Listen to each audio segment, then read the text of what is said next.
యేసు రక్తమే జయం పరిచర్య.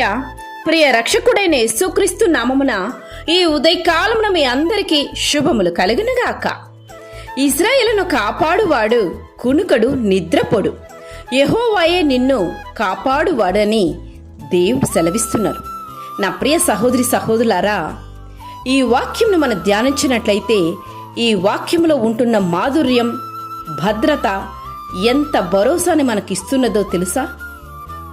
దేవుడు అంటున్నాడు, నీ కుడి ప్రక్కన యెహోవా నీకు నీడగా ఉండును, పగలు ఎండ దెబ్బైనను నీకు తగలదు, రాత్రి వెన్నెల దెబ్బైనను నీకు తగలదు, ఏ అపాయమును రాకుండా యెహోవా నిన్ను కాపాడును, ఆయన నీ ప్రాణమును కాపాడును, ఇది మొదలుకొని నిరంతరము నీ రాకపోకలందు యెహోవా నిన్ను కాపాడునని దేవుడిక్కడ భరోసానిస్తున్నారు. నా ప్రియ సహోదరి సహోదరులారా, ఇంత గొప్ప దేవుడు మనకుండగా మరి దేని గురించి కలవరం ఎందుకు? మన దేవుడు నిరంతరం మనల్ని కాపాడే దేవుడు. యెహోవా పట్టణమును కాపాడని ఎడల దాని కావలి కాయువాడు మేలుకొని యుండుట వ్యర్థమే. మీరు వేకువనే లేచి చాలా రాత్రి అయిన తరువాత పండుకొనుచు కష్టార్జితమైన ఆహారం తినుచుండుట వ్యర్థమే అని వాక్యం సెలవిస్తుంది. కనుక దేవుడు మనల్ని ఎల్లవేళలా కాపాడుతున్నాడు. కనుకనే మనము నిర్మూల కాకుండా వారముగా ఉన్నాము.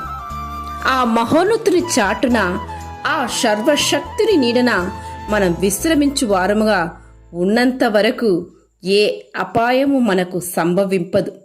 ఆయనను మనం ఆశ్రయ దుర్గముగా, ఆయనే కోటగా, ఆయనను మనం ఆశ్రయించినప్పుడు, ఆయనను నమ్ముకున్నప్పుడు మనకు ఏ అపాయము సంభవింపకుండా సురక్షితముగా మనము జీవించేదం.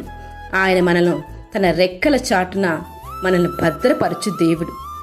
ఆయన రెక్కల క్రింద నీకు ఆశ్రయము కలుగును, ఆయన సత్యము కేడును డాలునై ఉన్నదని వాక్యం సెలవిస్తున్నది.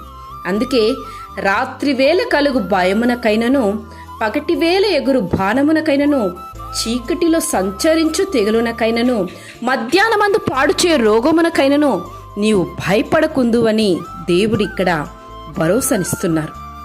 కనుక అంటే ఏ క్షణమైనను మనల్ని విడిచిపెట్టు దేవుడు కాడాయన.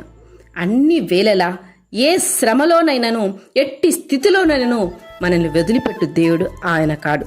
ఎల్లవేళలా మనతోడు ఉండి మనను కాపాడు, అనుక్షణం మన నీడై ఉండి మనల్ని కాపాడు దేవుడు ఆయన.